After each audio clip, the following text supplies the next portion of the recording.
যশোরের অভয়নগরের ৩ নম্বর চলিশিয়া ইউনিয়ন যুব সংঘের উদ্যোগে ১৬ দলীয় ফুটবল টুর্নামেন্টের মাসব্যাপী আয়োজন চলে। টুর্নামেন্টের ফাইনাল খেলায় নওপড়া একাদশ ও চলিশিয়া একাদশ অংশগ্রহণ করে। উক্ত খেলার প্রধান অতিথি হিসাবে আসন অলঙ্কিত করেন নওপড়া পৌর বিএনপির সাংগঠনিক সম্পাদক আসাদুজ্জামান জনি। এ সময় বক্তব্যে প্রধান অতিথি বলেন, বিসমিল্লাহির রহমানির রহিম।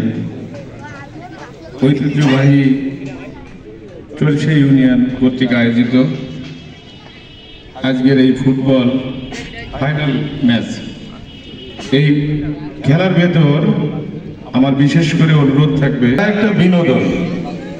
আমার সবার কাছে আকুল আবেদন, আপনারা অবশ্যই প্রত্যেকের প্রতি সহানুভূতি, ভ্রাতৃত্ব, মানবতা, এই জিনিসটি খেলার ভেতরও প্রয়োজন।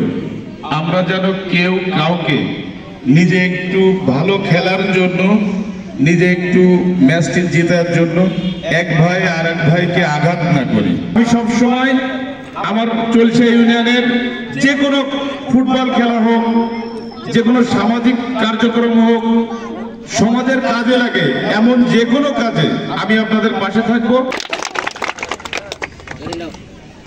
বিশেষ অতিথি হিসেবে উপস্থিত ছিলেন ৩ নম্বর চলিশিয়া ইউনিয়ন বিএনপির সিনিয়র সহসভাপতি তরফদার ইনামুল হাসান পলাশ।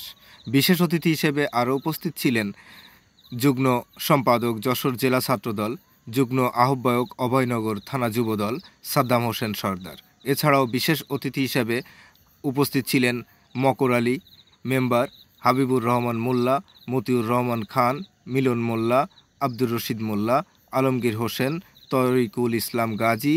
১৬ দলীয় ফুটবল টুর্নামেন্টের সভাপতিত্ব করেন ৩ নম্বর চলিশিয়া ইউনিয়ন বিএনপির সুযোগ্য সভাপতি, গণমানুষের নেতা মোহাম্মদ আলীবেগ সোনা। বিশেষভাবে আপনাদের অনুরোধ করছি, রেফারির সিদ্ধান্ত চূড়ান্ত সিদ্ধান্ত, ওইটাই গণ্য হবে, সবাই সেইটাকে মানবেন। সুশৃঙ্খল পরিচালনায় রেফারি হিসাবে দায়িত্ব পালন করেন রেজাউল ইসলাম স্যার ও ইব্রাহিম হোসেন সর্দার। খেলার ৯০ মিনিট প্রতিদ্বন্দ্বিতায় হাড্ডাহাড্ডি লড়াইয়ে প্রথম স্থান অধিকার করেন নওপড়া একাদশ।